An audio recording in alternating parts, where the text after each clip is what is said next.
Good to go? Yep. Ready, Bobby? I'm ready. All right.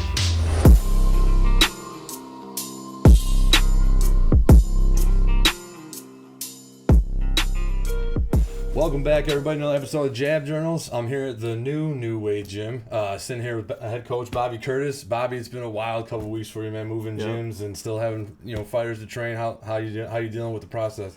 It's good. I'm good with it. Just kind of picking what times we can get things done, and just making sure that the fighters are the focus. You know what I mean? Yeah. So just kind of working on getting the gym ready around their training schedules and stuff like that. Well, at the time of recording, it's a Sunday afternoon. The gym's filled, so he's doing something, right? Last time I saw you was at Anthony Papillo's pro debut. Obviously, that went business as usual, first round knockout. You happy with Anthony's fight and how he's kind of come up? Yes, sir. Actually, going into the fight, I was a little concerned with Anthony being overly confident with the opponent that was chosen for him, and I was slightly concerned that he was going to go into it too laid back, and then maybe not get the finish we wanted, and then that could hurt him as a fighter. People like, oh, why didn't he finish that guy sooner? Something like that, and it made me really happy to see Anthony went for it right away. He wasn't in there to play games, and he made a statement by letting people know he's going to be getting the job done. Yeah. And he threw some beautiful, beautiful shots.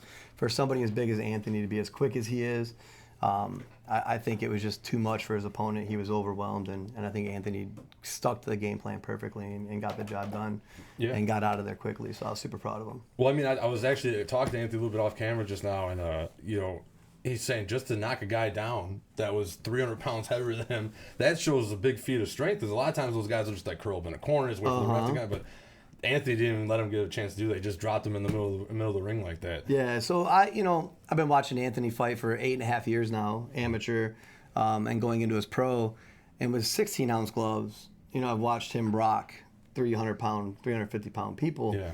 But he never got the knockout. Bigger gloves, headgear, stuff like that.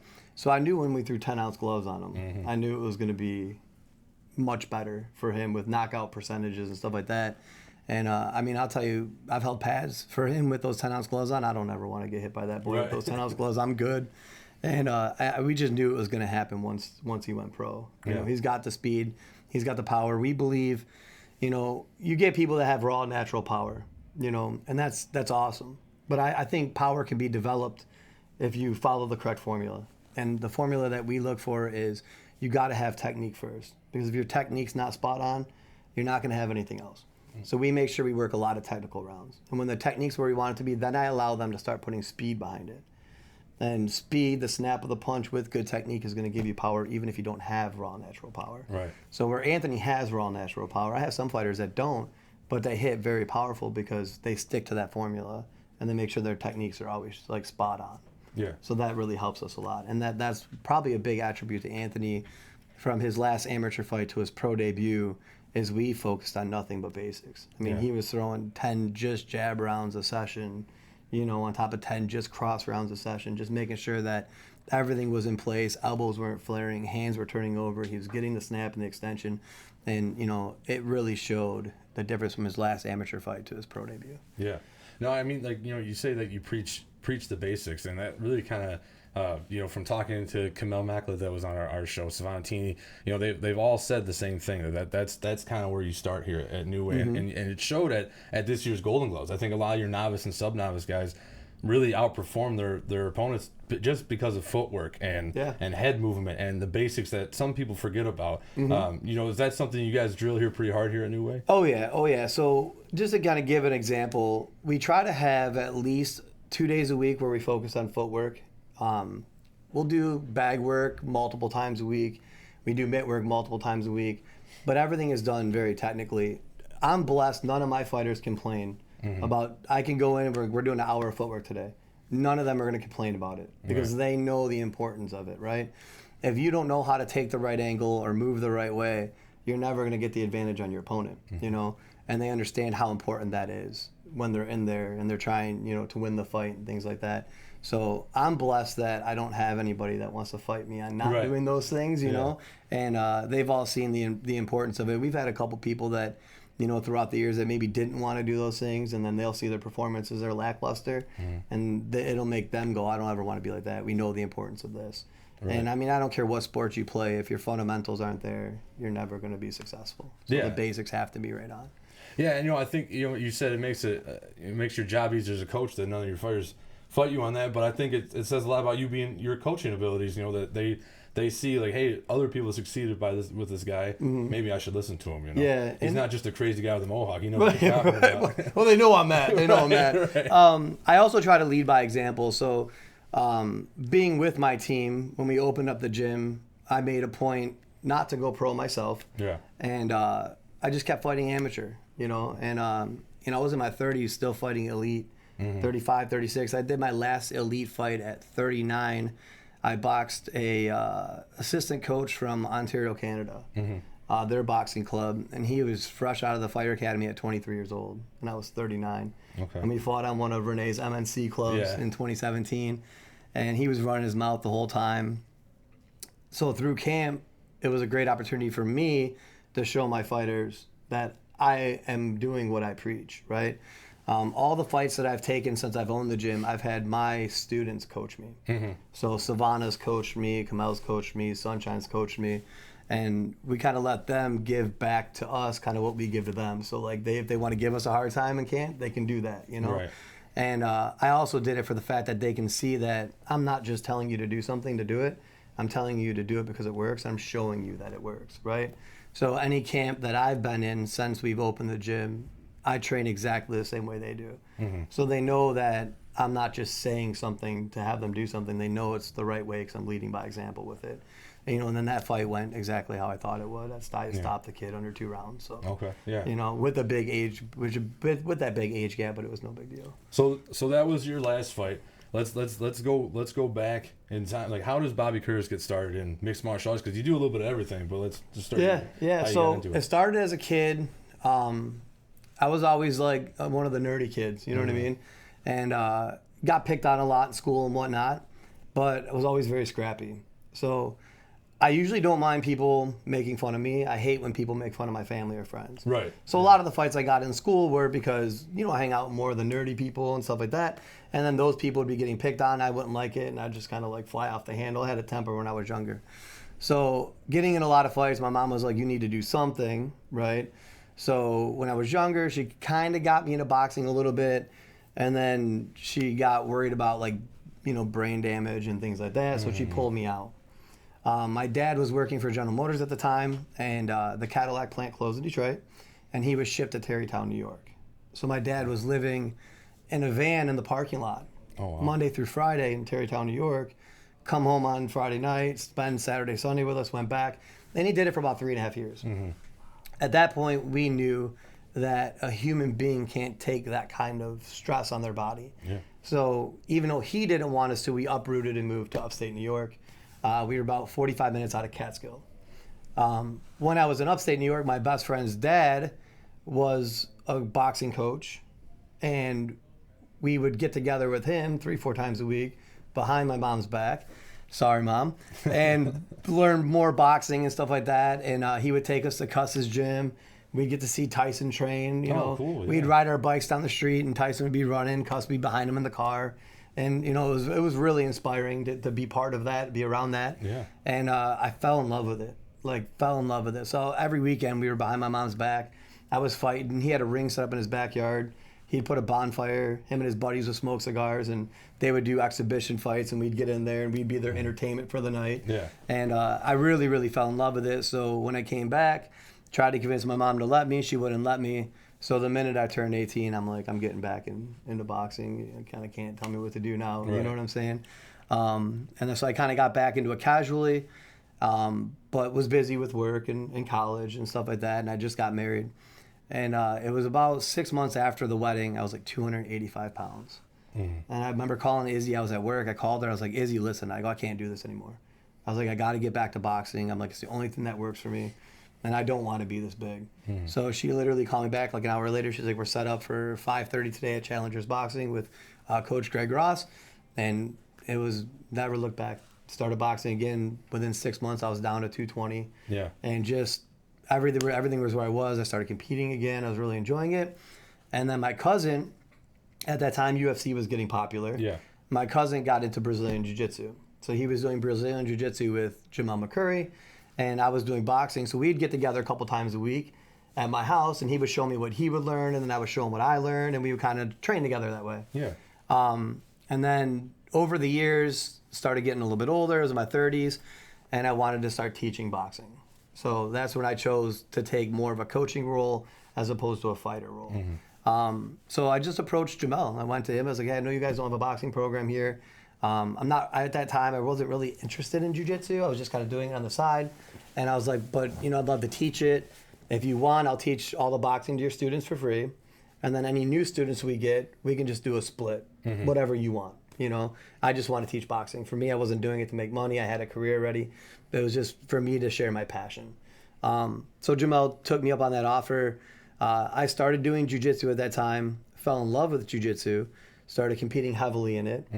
I've done 2 worlds in IBGF Worlds in Vegas, one at brown belt, one at black belt. I did my black belt tournament 3 months after getting my black belt. Wow. Okay. So the gentleman I competed against had been a black belt for 14 years. Wow. And I was not. Yeah. I was not. But, rise to the occasion. He beat me on a ref's decision on that one. And I had him in a full-on guillotine. If there would have been like 5 more seconds, I had him. And when we were done, he literally was like, you had me. He's like, you had me. And it was a real tough match. It was awesome. So I really fell in love with jiu-jitsu, and I did that for a while. And then kind of went back to competing with boxing and jiu-jitsu together a little bit. And, one thing led to another. We met a guy that we trained with. We decided to open up the gym in 2011. Yeah. And I ran the gym from 2011 to 2015 while working a career. It became too much. So, Izzy and I decided to just jump all in on the boxing and jiu-jitsu gym, and we did that. And, here we are now in 2024. Right. Happy as we can be and doing what we love. Now, you just moved into the spot, 2 weeks ago. And I know we were talking a couple months ago at Golden Gloves, and you knew this time was coming. Yep. Did it hit you as hard as you thought it was going to? It was a whirlwind. Yeah. Honestly, I feel like Golden Gloves tournament was just 2 weekends ago. Right. Yeah. Everything was just a blur. I remember being at Nationals and talking to Sunshine, my business partner. Location would come up, and I'd be like, go look at it, take pictures, take a video, and send it to me. We were down in Detroit. The team had to come first. So we were there with the team, coaching the team and stuff, and he kind of ran in the back end of it and looking for spots. We found one, went into a bidding war on it. I'm not about to do that. I'm not going to overpay for a spot. So we decided to back down on that one. Kind of weren't sure what was going to happen there. And then we were just sitting there eating lunch at the gym. And I was like, if we got a free hour, I want everyone to jump online, and I want you guys to pick 3 spots you want to look at. So Izzy did it, Sunshine did it, I did it, and it just so happened that the spot we're in now, all 3 of us had on our list to look at. So I was like, that's got to be a sign. Right. So I called on that spot that day, and the agent was like, I'll meet you up there in an hour. And I was like, sweet, let's go, Yeah. So I went up there and met with them, and when I walked into the place, I knew it was the right place. It had the right feeling. I had a feeling of excitement, no nervousness, and I just knew in my heart it was the right place. Yeah. So I brought Izzy and Sunshine in that next week, and they both said the same thing right away. And we were very fortunate. Our landlord here is phenomenal, and everything just worked out very smoothly. And within a week, we had the lease signed. We did our build out in about 2 weeks, and we moved the 12,000 square foot gym in 1 day. Yeah. So, and classes are going on today, so I mean, everything went as well as it could. Yeah. Now, talk to me kind of like what New Way offers. It's like a new client or however. Yeah, it's not just boxing and jiu-jitsu. You guys do a lot of other stuff. Yeah, so boxing and jiu-jitsu is our main 2 focuses. So the reason why I say that is because I teach the boxing and jiu-jitsu. Izzy teaches boxing and jiu-jitsu. Sunshine teaches boxing and jiu-jitsu. My wife Izzy's a black belt in Brazilian jiu-jitsu, as well as I, through Carlos Machado. Sunshine's a brown belt in jiu-jitsu, which most people find to be funny because he's a professional boxer. Right. Boxing's his passion, his love, and his job. Jiu-jitsu's fun for him. So when he's not fighting, he loves doing jiu-jitsu tournaments for the thrill of competing, and he just enjoys jiu-jitsu for the art, So we teach mostly those programs. We have Emily, who was a Olympian judo practitioner, and her father was one of the USA team's coaches for like 40 years. Oh wow, okay. And Emily Wee teaches our judo program. So I don't do the judo, but Emily teaches it. She's phenomenal. She's the best in the state, and again, one of the best, top 3 in the country. She's competed with Ronda Rousey and all those people. Yeah, I was gonna ask that. So she knows all those people really well. So she runs the judo program. She's very good at it. We teach Filipino style Muay Thai, and it's called Yao Yen. Okay. Coach Ray is from the Philippines. He learned his craft there and then brought it to the United States. It was kind of an interesting thing when I first met him. Really humble person, really nice person, and he doesn't brag a lot, right? Yeah. And he just was very quiet, and he'd come in, he would teach, and he'd leave. So I started asking him questions about like his past, and he was like, watch this video, and then I'll talk to you about my journey next week. So he sent me a YouTube video, and in the Philippines, when you go through Yao Yen, it's like a brother or sisterhood. Okay. And when you, instead of getting like a black belt in it or anything like that, once you are officially accepted and you fought and you've dedicated yourself to that art, they actually brand you. Yeah. Like a cow branding. Oh, okay. So they take the Yao Yan logo and they on your chest, and then everybody that's there that day will slap it. Yeah. And that's like your initiation. So immediately I was like, all right, coach, we can't do that here. Yeah. Like, it's a little bit different day now. Right. We don't want nothing like that to happen. So, but yeah, he showed me, and he still has his scar in his chest, and he's proud of it. And so he teaches our kickboxing and stuff like that, and he's phenomenal at it. You know, him and his students have been very successful in, you know, the fights and stuff that they've partaked in. Yeah. We do offer MMA. We approach MMA totally different. Yeah. Okay. I believe, again, like we spoke about, you have to be technically sound. So if you're training MMA and you're doing a little bit of boxing, a little bit of jiu-jitsu, a little bit of kickboxing, you're kind of becoming a jack of all trades and a master of none. Mm-hmm. And that's my thoughts behind it. I would rather see you, when you're not in camp, train jiu-jitsu for what it is, train boxing for what it is, train kickboxing for what it is, train judo for what it is. And then when you're in camp, we put a camp together where we start piecing all that stuff together, taking your best attributes from each one and then making you as sound as we can for that fight. And then we have camp days specific for MMA instead of running MMA classes. So that's kind of our approach to that, that piece of the puzzle. And then, that's it. Yeah. Well, I mean, there's some wellness things you guys got going on here too, correct? We'll talk about that a little bit. So with the wellness stuff, my wife Izzy is certified with Graston and cupping. Mm-hmm. So it's like muscle release and things like that. She could speak way more intelligently to that side of things. Okay, yeah. But yeah, so Izzy is our cut corner. So she does all the cut work in the corner.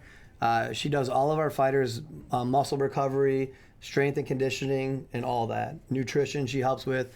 We have another nutritionist, Natalie Abraham, who's absolutely phenomenal and I think the best in the business. And she helps all of us, me, Izzy, Sunshine, and the pros with their nutrition. And then, like I said, Izzy does all the strength and conditioning and stuff like that for the fighters on top of their wellness. Recovery is a huge aspect of it. If you're not doing your recovery right, you're not going to be able to push yourself and be the best person you can. Izzy knew the importance of that, so she went and got all her, certifications and stuff like that to do that. So it's nice to have it kind of all in one house because people don't got to go somewhere else to get it. It makes it convenient. Life is busy. Everyone's got a job. Yeah. So if we can make it easier on our fighters by having it all in one spot, we'd prefer to do that. Yeah. So New Way is kind of like a full circle thing for a fighter, right? You come in to train. You guys can take them to a fight, and then you can recover them right afterwards. And it sounds like you got a nutrition program going too. So, great spot if you want to learn and you're out in the Shelby Township area for sure. What's it been like? Now you've been a gym owner for almost 10 years. I'm sure you've had a lot of ups and downs with it. You're still happy with the career path you chose? Yeah. So in 2015, I was working as an executive for Sprint, and I was running the gym at the same time. And I remember coming home from work every day, 3-4 o'clock, just not happy. I felt like a robot going through life is what it felt like. And then I would get to the gym, and all of a sudden I'd perk up, my energy would be good, and I can feel the passion for what I do. So I remember sitting down with my wife Izzy, and I remember saying to her, I'm like, yeah, I don't know how much longer I can do this. Working 2 jobs and doing something I don't like. And she looked at me and she goes, then don't. And I was like, okay, but that's what pays our bills. Right. You know what I'm saying? Like, my job pays our bills. She goes, you'll find a way. And I was like, I appreciate your confidence in me, but we're talking, $100,000 job. It's really going to be really hard to fill those shoes, So we crunched numbers and stuff like that. We looked at some financials, and, I think she was right. I think we could live less, right? Keep what we have, but maybe not have to live so luxurious in a sense. And then, just focus on the gym and ourselves. And I took her advice, and I walked into work on April 1st and walked up to my boss and told her that I was quitting. And she laughed at me. Thought it was an April Fool's joke. And I was like, no, I'm quitting. I put my 2 weeks in. And that was it. I never looked back. Started doing private lessons, a lot of private lessons to make up for the income. Yeah. And, the gym itself, I like to try to allow it to always fund itself. So I don't like to take money from the gym. I don't like to take a paycheck from the gym. I want the gym to always have funds to be able to keep going, to be able to stay financially sound, to be able to get equipment and things that we need for our fighters. Yeah. So all these years I've tried to keep it that way. And then I just hustle and do privates while my fighters are working and stuff so I can pay my bills at home. Right. So, I'm here 7 a.m. to 8 p.m. every night. People ask me, why do I work so hard? And I truly don't feel like I work so hard. I think back to 2015 when I was doing a job, feeling like a zombie, robot, not liking what you do, not being energetic to go to work. And I can tell you every morning I wake up, I can't wait to be here. I can't wait to share my passion with others. And I don't care how late I had to stay. It's the greatest life choice I've ever made in my life. And I wouldn't change it for the world. I love what I do. Yeah, and it seems like the New Wave Boxing Gym is a family. Yep. With it starts with you and your wife, and then all your trainers are some of your fighters. I mean, they fought in some aspect or another, whether it be boxing, jiu-jitsu, whatever. So, obviously you guys have created a good core group of people, and it shows in your fighters and how they perform. I think in life, and it doesn't have to just be in business, but life in general is how you treat others is important, right? You never know the struggle that someone's having. So, maybe you're driving down the street and someone's road raging at you. They may not be mad at you for anything that you did. They might just be having a bad day. So I try to always treat people as if they were family. Yeah. Right? And I think if you do that, your life will be less stressful because you won't have stressful situations happen on your way home from work or something like that if you do that, right? And then I believe you treat others on how you want to be treated. And I personally would want people to treat me the same way that I treat others, I love using Sunshine as an example. He started boxing with us in 2011. He was 18, never played a sport in his life. Real skinny kid, came into the gym, he's like, I want to box. And I remember looking at Izzy and him, and I'm like, all right, buddy, we signed him up, and he does some classes, and I kind of remember going home and telling Izzy, like, I don't know, man, this kid's like, I don't know if he's got it. You know what I mean? And she's like, well, just train him. We'll see. So we threw him in the Arnold Classics for his first boxing fight, and they would do a big tournament every year down there. And he didn't have anybody in the sub-novice division. Okay. So the only guy he would have had 110 fights. So I was like, all right, Sunshine, what do you want to do? He's like, I didn't come down here for nothing. Yeah. I'm like, all right, you're going in there then. So he went in there and he brought the kid to a split decision. Wow. And I remember looking at Izzy and go, I will never second guess another human being again. This kid's got something. You know what I mean? Came back home within 2 weeks. He was in the ring again, boxing. And fast forward to today, he's one of the owners of the gym. Yeah. He's a professional boxer, and he's a son and a brother to me. In 2015, he moved in with my wife and I. And he's been living with us ever since. And like I said, he runs the gym with us. And that just is a perfect example of if you really do treat people the right way. Yeah. We're all family in a sense, right? So if you treat people the right way, you can have that kind of bond with people. And it makes the process of training so much easier. Because feeling like family, my fighters know that I will always have their best interest in mind. Yeah. Nothing matters other than what's best for them, their health, their safety, and making them the best that they can be. So when they're in that ring, they can perform at the level that they need to. And we approach it that way on purpose for that reason. Yeah. And now, you've grown a pretty good stable of fighters. I mean, you got a lot of young undefeated pros in Savannah and Anthony. Yep. You got Kamel, who just came off, national Golden Gloves and fighting in that and winning the Detroit Golden Gloves. Sam Marinelli is another fighter. Yep. So the future looks pretty good for New Way. How do you feel about the future, where you're going, at least in the boxing sense of it? I can tell you I'm very blessed. So without them, I won't have the opportunity to do what I do. Right. And I thank my students every day for giving me the opportunity to share my knowledge, to allow me to be part of their journey, to help them get where they need to be. I think some coaches can take that for granted. Mm-hmm. A kid walks in, maybe that gym's closest to them, and you can take for granted like that person in a sense, right? And I don't take anyone for granted. Right. Every one of these kids have touched my life in a way and have helped change and make me the person I am today. Yeah. So as much as we give to them, they give back to us. It's amazing to see where we've gone in such a short time, and I love the fact that it's all homegrown.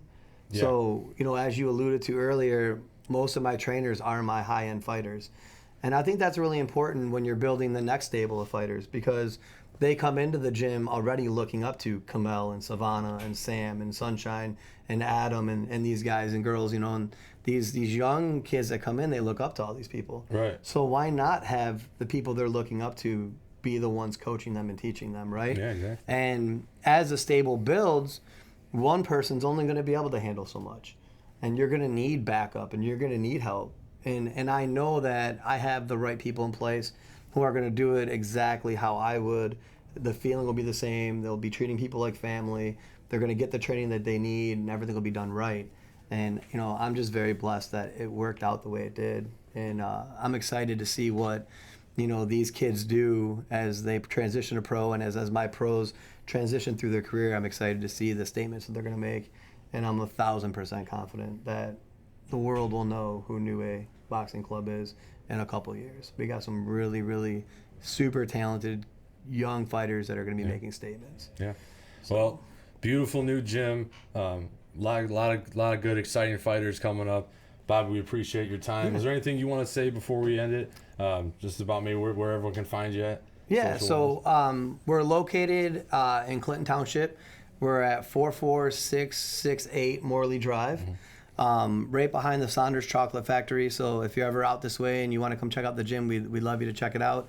We're very open to cross training. So if you train in another gym and you want to get sparring or something like that, talk to your coach. Have your coach reach out to me.